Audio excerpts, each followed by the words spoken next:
Of all the subjects that stir the imagination, this has to be one of the major ones: financial independence. Freedom from financial concerns. Owning the financial resources that give you the means to really do what you want to do, to make your life all that you want it to be. We don't have time to go through all the interesting ideas that have been written and discussed on the subject of financial wealth, but I will offer you a few major ideas that have really made a difference in my life, financially and otherwise.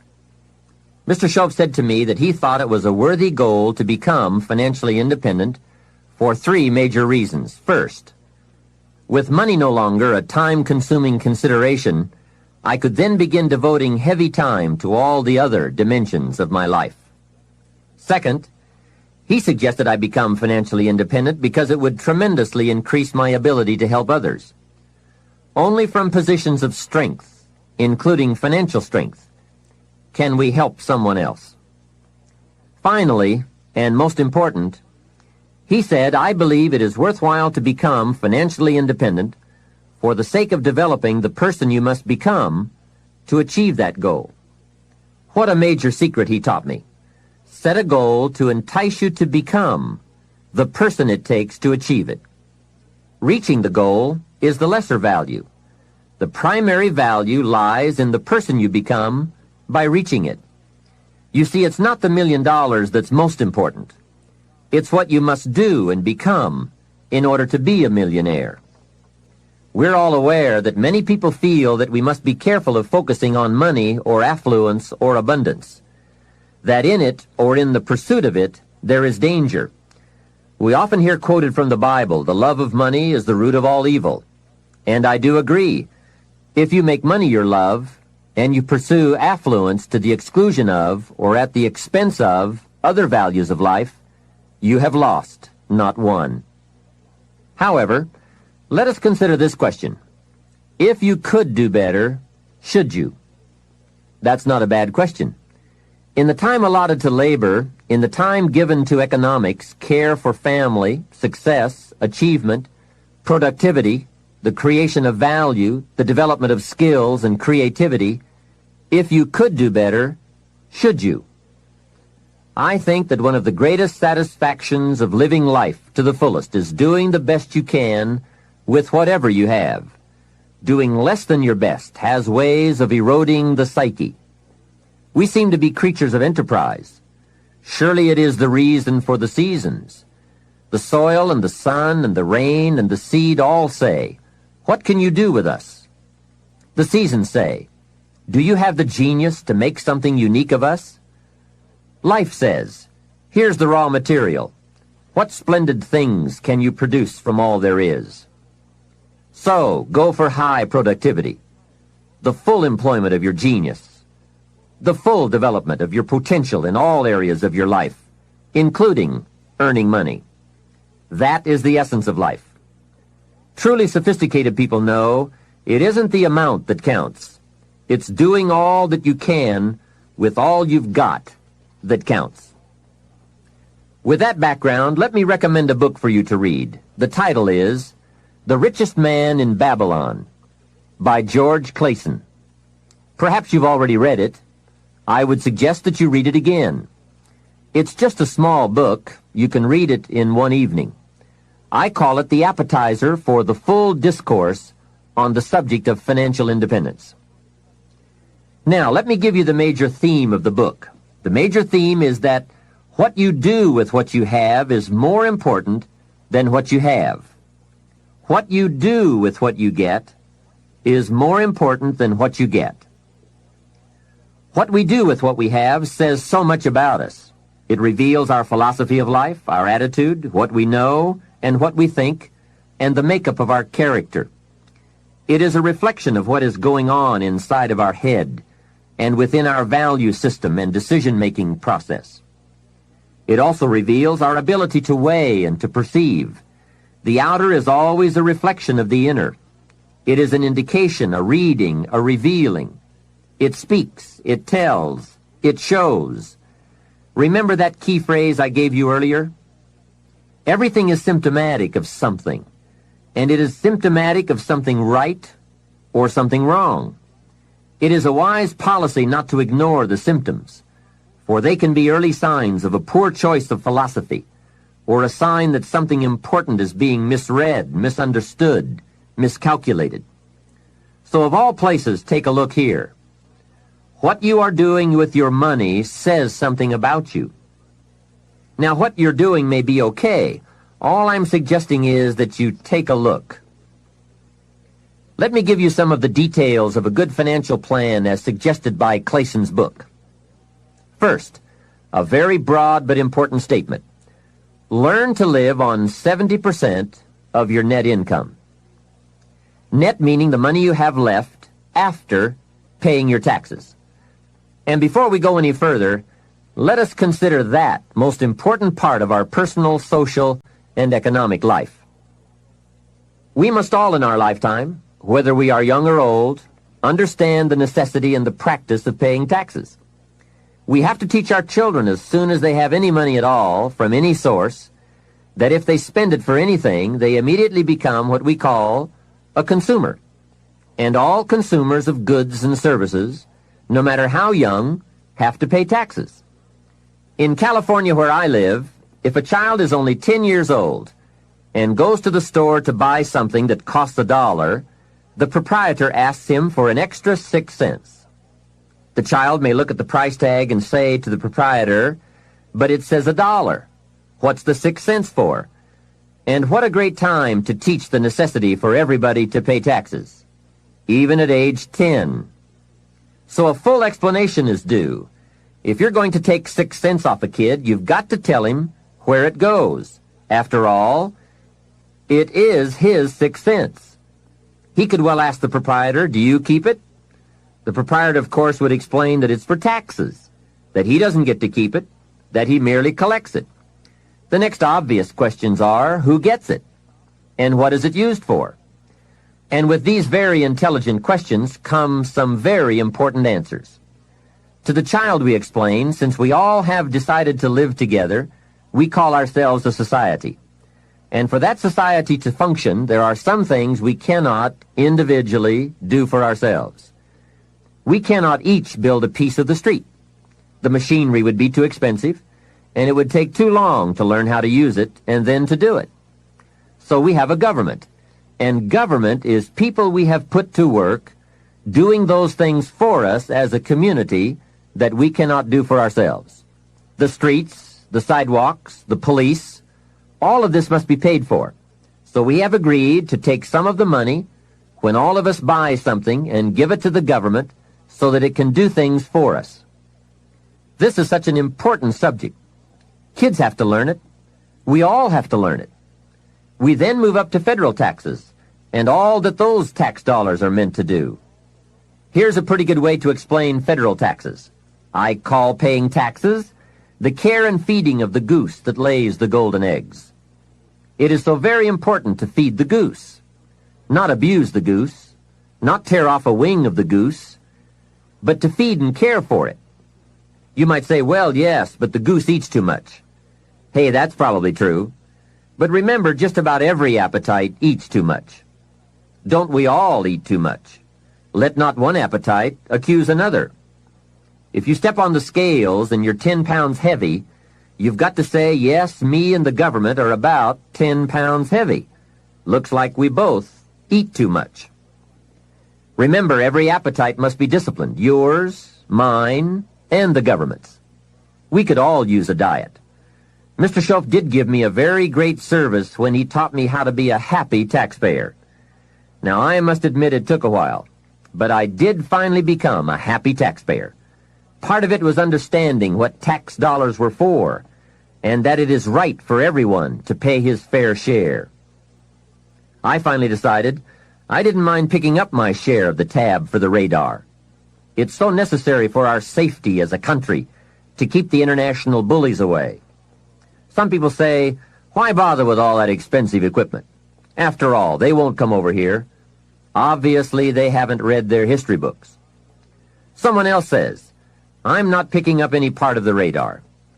Well, then I would suggest you go where they don't have any radar.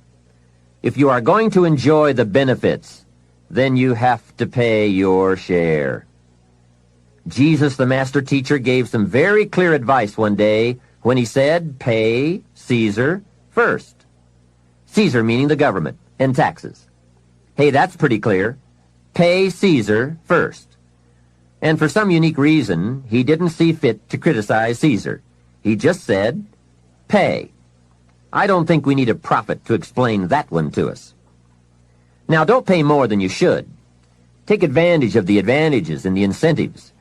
But then when you get to the bottom line, whatever that is, pay it. And pay with happiness, knowing that you are feeding the goose that lays the golden eggs. The golden eggs of freedom, safety, protection, justice, free enterprise. A society that works, provides a market and unprecedented opportunity. Freedom of speech, freedom of religion, education for our children. This is the most powerful nation on earth, and it provides us with the greatest chance to create a unique life. Some goose, some eggs. And remember, everyone should pay. Dignity demands that we all contribute no matter how small the amount. Everyone should pay. Even the federal tax bill, in my opinion. If only $1 a year, that's okay. Just so you can say with dignity, I pay my fair share. A classic example. An ancient Bible story says Jesus and his disciples were watching people come by and contribute to the treasury. Some came by and gave large amounts. Some gave average amounts. And some gave modest amounts. The story then continues. A little lady came along and put 2 pennies in the treasury. Jesus said to his disciples, look at that. The lady and the 2 pennies. They said, 2 pennies? You give us this example out of all who made a contribution? 2 pennies? He said, you don't understand. She gave more than anyone else. They said, 2 pennies? More than anyone else? Some have given fortunes. He said, you don't understand. Her 2 pennies represented, I'm sure, more of what she had than the large amounts represented of what their givers had. So she gave the most. How remarkable. But let's continue the story. Sometimes what is not said or reported is also a valuable part of the story. Consider what Jesus did not do. He did not take the 2 pennies out of the treasury and run after the little lady and say, here, little lady, we have observed that you are so poor and so pitiful, we're going to give you back your 2 pennies. We just can't let you pay. What an incredible insult that would have been. She would surely have said, aren't my 2 pennies good enough? They represent a great portion of what I have. Will you take away my dignity? No, that scene did not occur. And what a meaningful lesson. We learn from what did not happen as well. Let me give you the eloquence of silence, the eloquence of what was not reported but certainly must have been true. And it reads, Jesus left her 2 pennies in the treasury. What an important silent statement. It's of the highest philosophy.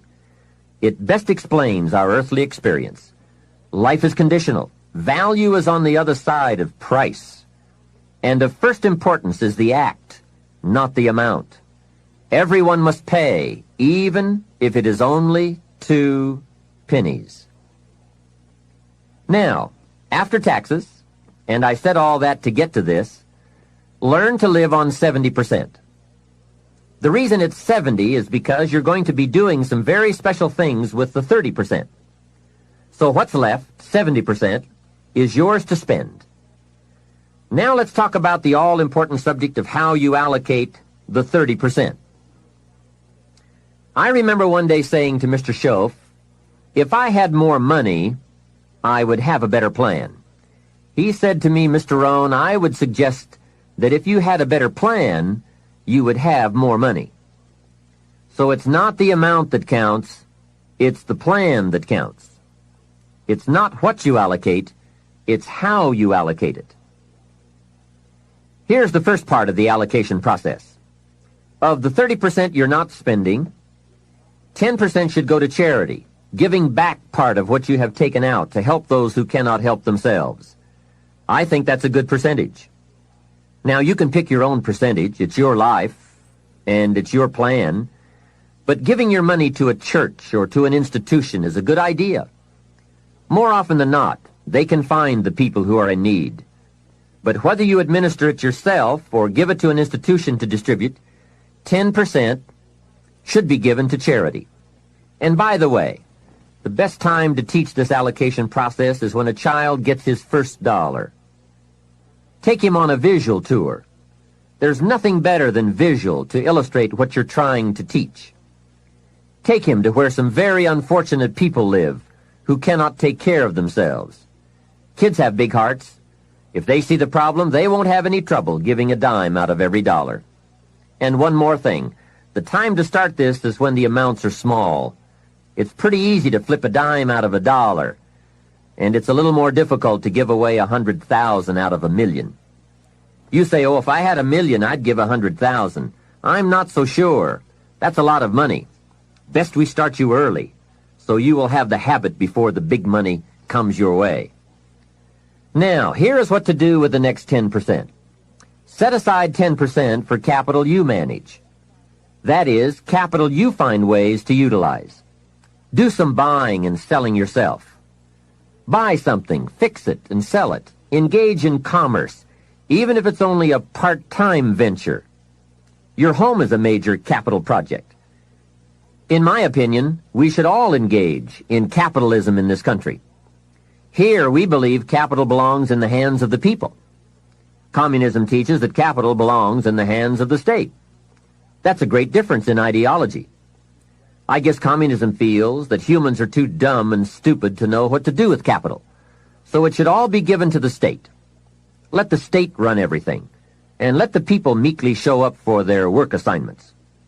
In our country, we believe the genius to know what to do with capital resides in the populace, the people, the genius to come up with ideas for goods and services brought to the marketplace. It has built a dynamic enterprise known as capitalism and has created opportunities in abundance. And again, remember this thought. The best time to teach capitalism is when a child is old enough to be stimulated by ideas for goods and services. Kids learn the concept of performing services in exchange for capital early, right? They mow the lawn, help in the house, earn an allowance. But take it a step beyond that, as soon as possible. They will pick it up fast. Kids ought to have 2 bicycles, one to ride and one to rent. It doesn't take much to be in business. It doesn't take $1 million. And the same business principles apply whether it is a bicycle business or General Motors. Show kids how to buy a bottle of soap for $2 and sell it for $3. Right in the neighborhood. It's called capitalism in action. Profits, products, and services brought to the marketplace. It is most exciting once you understand the mechanics and the dynamics. It's the stuff of which fortunes are made. And teach kids the advantage of being kids. Some people will buy from you just because you're little. So you must get on with it. You won't be little forever. So Johnny goes a few doors down from your home in the neighborhood and knocks on a door. Mrs. Jones answers, and Johnny says, Mrs. Jones, I have this bottle of soap. It is the best there is. My mother uses it, and lots of people I know wouldn't use anything else. You should really have some. It only costs $3, and I'm your neighbor, so I can take care of you. And besides, I'm little. There, isn't that simple? Commerce in action. Capitalism at its foundation. You see, the only danger in capitalism is if capital gets in the hands of too few people. As long as it is in the hands of the many, it is a dynamic force for profitable and exciting enterprise. Back to our story. Mrs. Jones says, Johnny, I appreciate your coming by, and I think your product is unique, but really, to be honest with you, I have plenty of soap. Johnny says, let me come in and check. Hey, kids know how to overcome objections. They have been mastering that skill all their lives. Johnny knows how to get in the door. Mrs. Jones says, you've got me. I'll be a customer. Now, when he comes home, you must get ready to teach all the other principles of enterprise and successful living. The two should go together. First, Johnny says, I've got $3 to spend, and you point out the obvious. If you spend all $3, you will be out of business.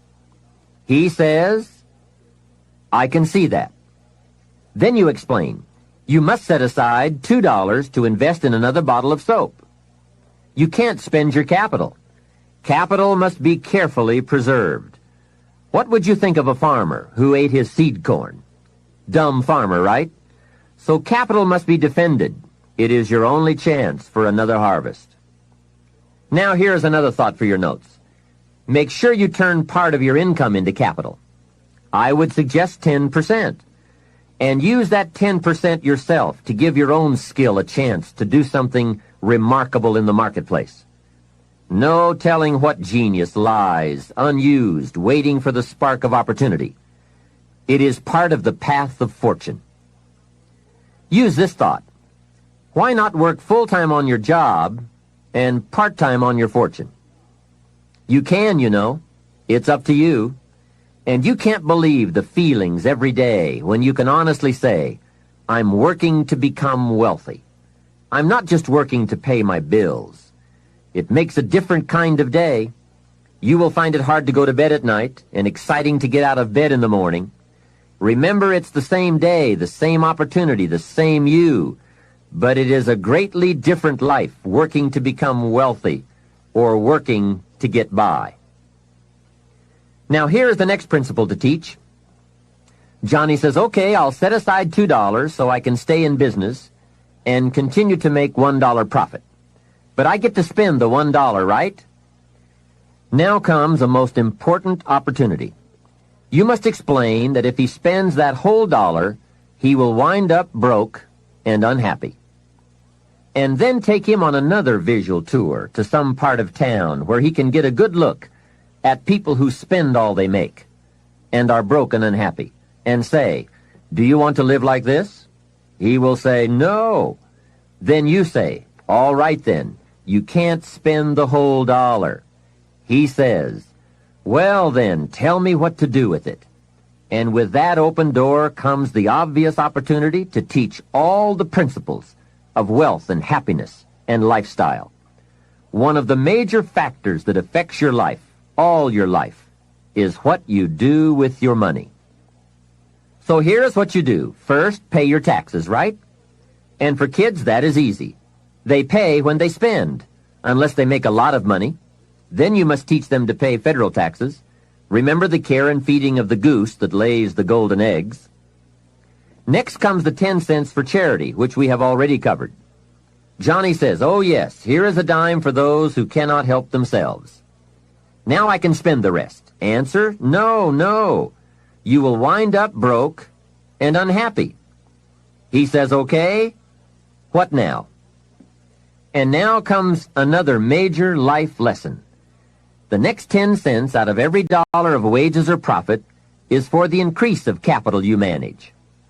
Set aside 10 cents out of every dollar profit so that someday you can buy 2 bottles of soap instead of 1. I'm sure Johnny will catch on to that one right away. He says, of course. If you buy 2 bottles instead of 1, you save yourself a trip. How clever. And the next point you teach is that some companies will sell you 2 bottles cheaper than if you buy just 1 bottle at a time. They sell you 1 bottle for $2 and 2 bottles for $3.80. Johnny says, wow, then when I sell it, I can make even more money. How clever. It's true, everybody benefits from the increase of capital. The company gets to sell 2 bottles at one time. You save a trip and some costs, and you can keep some of the saving or pass along some of it to Mrs. Jones, your customer. Let's review so far. First, pay taxes. Next, 10 cents for charity, and 10 cents for capital you manage, and for the increase of that capital out of every dollar of wages or profits. Now, here's the third 10 cents from every dollar, and that is capital you provide. Take 10 cents out of every dollar and put it in a financial institution. And now we have come to a major benefit for all of us if you bring this 10% of your earnings to the marketplace. You see, some projects in our society need more capital than one person can provide. So we have a system whereby all of us can loan or invest our money in capital provided, so that large businesses can be built to provide more jobs and products and service and help create an even more dynamic society. So 10 cents out of every dollar should go into a savings account. I really prefer to call it an investment account because, and kids will love this, they pay you for the use of your money. You can get back the money you loaned, and you will have more profit from what you are paid for the use of your money. And be sure that you teach this, that if kids start this program from whatever they earn on a job or in engaging in enterprise or both while they are in their teens, by the time they are 40, they will be wealthy enough to be able to do what they want to do the rest of their lives, instead of all their lives doing what they have to do. Now, from your teenage years, it could take a much shorter period of time to become financially independent, depending on what ideas and opportunities you take advantage of. Mrs. Fields developed a new chocolate chip cookie and became a millionaire before she was 30. Mrs. Fields chocolate chip cookies. What an example of capital in the hands of the people, not in the hands of the state. A 10-year-old takes $1, searches around the community and finds a broken, abandoned wagon, pays $1 for it, brings it home, cleans it up, sands off the rust, paints it till it's shiny and new, straightens out the wheel, and sells the like-new wagon for $11. You ask, does a 10-year-old deserve $10 profit? And the answer is, of course. Society now has a mended wagon. And that's what it's all about. Find something and leave it better than you found it. Create a value. Build an equity. It's how we build this most dynamic society called America. And everyone can contribute. Everyone can bring some value to the marketplace. We can all be students of capital, profit, equity, and value. We can all engage in enterprise. We can all participate in the disciplines that bring wealth of lifestyle and treasure. All of us and our children can build the most powerful and attractive society ever. We have the knowledge, the tools, the schools, the market, the resources. All we need is the will. Let each of us begin. Its riches are for the having. All of these principles in action furnish, to the best of my knowledge, the best soil from which to have a high chance for fortune and lifestyle at a very early age. It is so simple, but it is so powerful. Just try it. Just try it. You can always go back to the old way. But if you just try it, I predict you will be so excited about your new commitment and discipline for wealth that you will never turn back. What we're seeing here is that wealth is a matter of allocation, not opportunity, especially in this country. There are subtleties on both sides of any issue of health and sickness, the issues of success and failure. It is the subtleties that determine the direction and the destination. The major reason it is so subtle is because what you do in a single day or a single week or month doesn't seem to matter that much. But remember, as we said earlier, everything matters. Everything weighs something. Sophisticated people never say, it doesn't matter. If you spend or invest $5 today, it doesn't seem to matter much either way. You seem to be no richer or poorer at the end of the day. But it does make all the difference in the world as you save $5 every day, and the days accumulate into weeks and into months and into years. You see, it's the accumulated total of the allocation of each day that makes all the difference in the world, whether you become rich or poor, healthy or ill, successful or mediocre. Now back to Johnny. He is going to ask about his investment account, where he's putting 10 cents out of every dollar. What kind of interest do they pay kids? So you give him the blockbuster, same as adults. That will be almost unbelievable. At last he can be treated like an adult. getting that adult interest when you're only a kid. And one added note, just by working this part of the financial independence plan alone, by putting aside less than $200 a month, will make you a millionaire in 30 years. Remember, it's called the subtlety of wealth or poverty. What you do in one day doesn't seem to matter. But as all sophisticated kids and adults know, it is the accumulated days of proper allocation of your money that makes you wealthy. It is using the ideas we're discussing, coupled with the passing of a little time, that creates fortunes. Now, the passing of time is automatic, but using the ideas is a matter of your own discipline. Whether you want to or not, or whether you care or not, bottom line, it's all up to you. Let me give you the definition of rich and poor. It is brief, but I'm sure you will get the message. Here it is. Poor people spend their money and save what's left. And you guessed it already. Rich people save their money and spend what's left. Remember, it's the same money, just a different philosophy. If 20 years ago, two people each earned $1,000 a month, and they each had an average increase in income over the last 20 years, one had the philosophy, spend your money, save what's left, and the other had the philosophy, save your money and spend what's left. Today, 20 years later, we call one poor and the other rich. The difference was in philosophy. But I can't stress too much the subtlety of it all. At the end of a day or a week or a month, it doesn't seem to matter. A rich plan or a poor plan to an unsophisticated person. But to make wise decisions, we must all weigh a larger measure of the result. We don't just weigh a week. We weigh 5 years of weeks, 10 years of weeks, and let the weight of that measure determine the change in our weekly activity and commitment.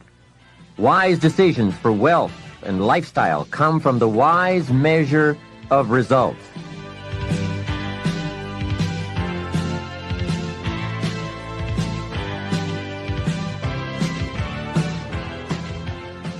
Hey, here is a great philosophy to learn and to teach, especially to your kids. They will love it. It is called the ant philosophy. You know, little ants. There's a Bible phrase that says, everyone, especially lazy people, should study ants. Ants are unique. Consider this. First, an ant will never quit. If he is headed somewhere, and you put your hand in his way, he will try to climb over, climb under, climb around. He keeps trying. If you let him go on his way, away he goes. And if you put something in his way again, he will try again to go over, under, around. And guess how long an ant will try? Answer, until he dies. So, an ant will never quit. What a philosophy. Next part of the ant philosophy. Guess what an ant has in the back of his mind all summer? Answer, winter. Ants prepare for winter all summer. How very bright. Now, some adults aren't that smart. They think summer all summer. That philosophy we call fatal. Now, here's another piece of ant philosophy. Question. How much will an ant gather in the summer to prepare for the winter? Answer, all he possibly can. That's it. The secret to the higher life, doing all you possibly can. That is the great life quest, seeing what all you can become. A man says to me, Mr. Rohn, I'm making about $50,000 a year. Isn't that enough? I'm taking care of my family, and we are comfortable. Isn't $50,000 enough? And my answer is, yes, it is enough, if it's the best you can do in the time allotted to labor and enterprise. However, if you are capable of making $500,000 a year and you only make $50,000, we call you loser. Remember, it's not the amount that counts. It's the extent of your reach that counts. If your best is $10,000 a year, that's enough. If your best is $1 million a year, that's enough. It's not the amount. It's your best we count. How tall will a tree grow? Answer, as tall as it can. Did you ever hear of a tree growing half as high as it could? No. Only humans with the power of choice settle for less than they can be. But I would ask you to walk the high road. Earn as much money as you can, share as much as you can, create all you can, read as many books as you can, see as many places as you can, become as skillful as you can. It's your birthright.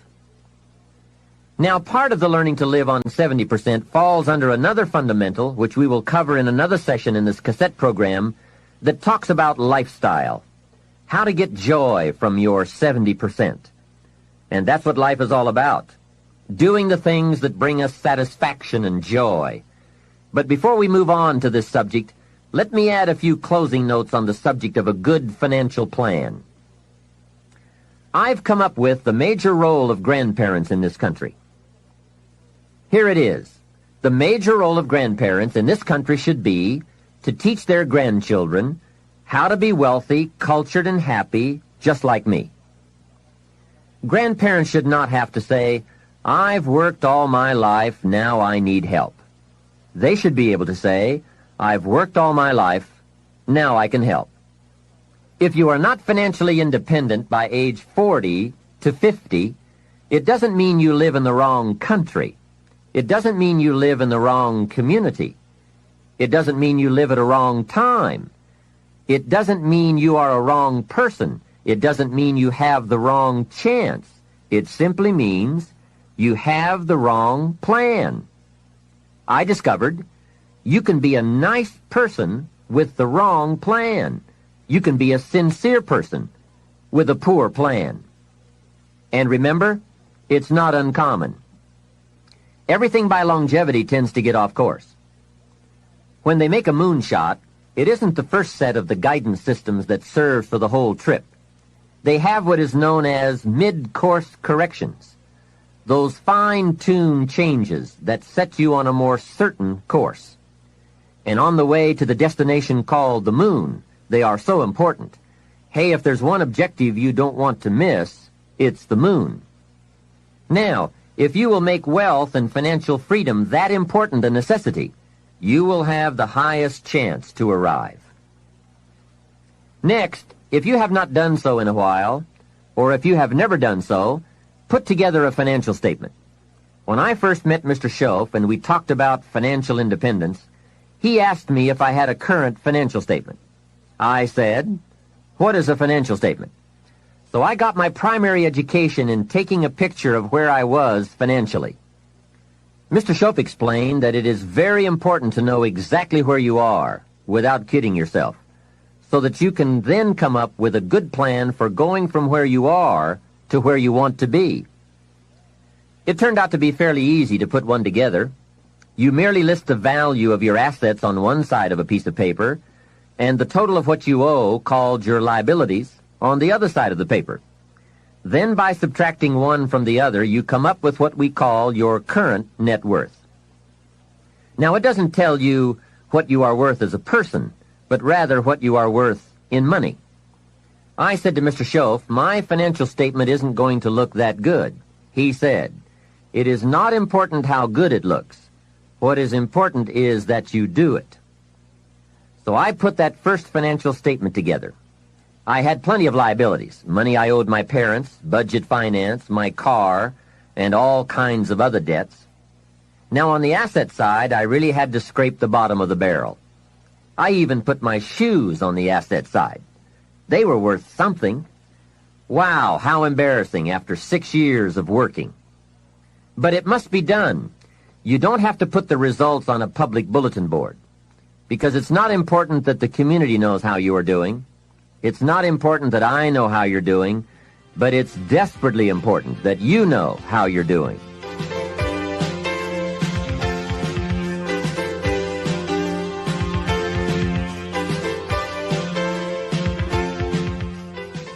Here are some other points. First, keep excellent books, not only for tax purposes, but for yourself, your financial future, and for your own sense of self-worth. Have you ever heard the expression, "I don't know where it all goes"? Well, from now on, make a new commitment to financial independence and to the value and the feeling that comes from knowing where it all goes and where it all comes from. It is just one of those important disciplines that cause you to prove to yourself that you are on a new road, walking in a new direction, becoming a new person, and arriving at a new destination. Without that effort, you will keep falling back. Hey, I found out you can make $5,000 a month and still go broke. You say, how could you go broke making $5,000 a month? It's easy. Spend $6,000. And when you make $5,000, spending $6,000 is not that difficult. Someone once said, if your outgo exceeds your income, your upkeep becomes your downfall. So, be the master over whatever you have and whatever you are. That's where the seeds of greatness are sown. Great wealth, great health, great results, great influence, and great lifestyle. Take interest and even delight in doing all the small things well. It makes you a sophisticated person who knows where the beginnings of wealth and happiness are. There's a Bible phrase that we could quote here that would be appropriate. It says, if you will be faithful over a few things, the small things, you will someday be ruler over many things and major things. That's it. That's the philosophy that counts. Surely life is reluctant to hand a fortune to someone who constantly messes up his paycheck. It's not the amount that counts. It's the plan and the faithful discipline of that plan that counts. The disciplines are those ingenious keys that unlock the door to the kind of person we really want to become. And becoming attracts all those treasures and values that most anyone would call the good life. Life in abundance, life in productivity, life in enterprise, life in influence, life in style. Now, to wind up this rather lengthy subject, let me close with this. Mr. Schultz's best instructions to me in those early years were to develop a new attitude about myself, and a new attitude about all the principles that it takes to make life unique. Develop a new attitude about taxes, about paying your bills, about the marketplace, opportunity, your chances, wealth, activity, prosperity, service, productivity. Let me give you a good example of my old attitude. I used to say, I hate to pay my taxes. Schultz said, well, you can live that way if you want to. That's one attitude. I was a bit perplexed. I thought it was the only attitude. How strange. I used to say, I hate to pay my bills. And he said, well, you can live that way if you want to. I thought it was the only way. I used to say, I hate to part with my money. He said, that's one choice for lifestyle and attitude. I thought, could it be that there is another way to feel about it? He said, what if you said, I love to pay my taxes, knowing it's the care and feeding of the goose that lays the golden eggs? What if you said, I love to pay my bills, reduce my liabilities, and increase my assets? What if you said, I love to part with my money, put it into circulation, help build this dynamic society? Wouldn't that be a better way to live if you loved to instead of hated to? What an incredible way to look at it. I bought the idea and started the practice. I will admit that it took me a while to actually say truthfully, I love to. But when I did, I found a completely unique new way to live. To love to instead of hate to. Schof even taught me to pay my bills with enthusiasm. He said the next time you pay $100 on an account, put a note inside with your check that says, with great excitement I send you this $100. He said you won't believe what happens on the other end. They don't get many notes like that. But best of all, you won't believe what happens on your end. The new feeling of being in control and having a philosophy of life that brings joy instead of frustration. This whole new attitude will create for you a whole new world. Remember, it's something anyone can do. Mr. Schof got me to open my first savings account. He said, do you have a savings account? I said, I don't have enough money.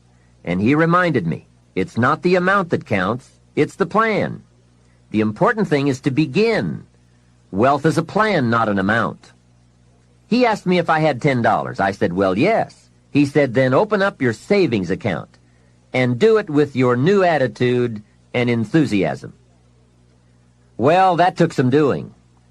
I went to the bank in the town where I lived and walked in to open my account. I went to the window and told the lady I wanted to open up a savings account. She said, great. What is your name? I said, Mr. Rohn. She said, fine, Mr. Rohn, just fill out these papers. I filled them out, handed them back to her, and she said, that's all in order. Now, how are we going to get this account started? I said, put 10 in. She said, 10 what? I said, $10. Now, can you imagine the scene? I'm a grown man, 25 years old. I have a family, I'm working, and opening up my first savings account with $10.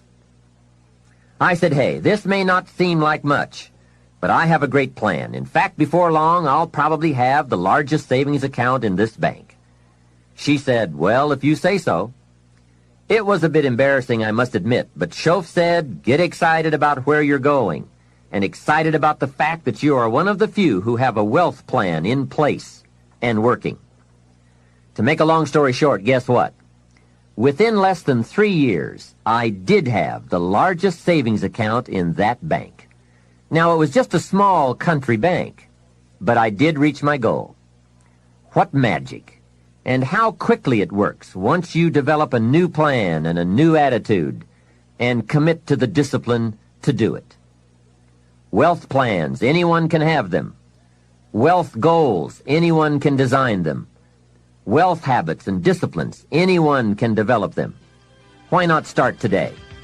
This can be a new day that opens up a new future and creates a new excitement about life and its possibilities for you.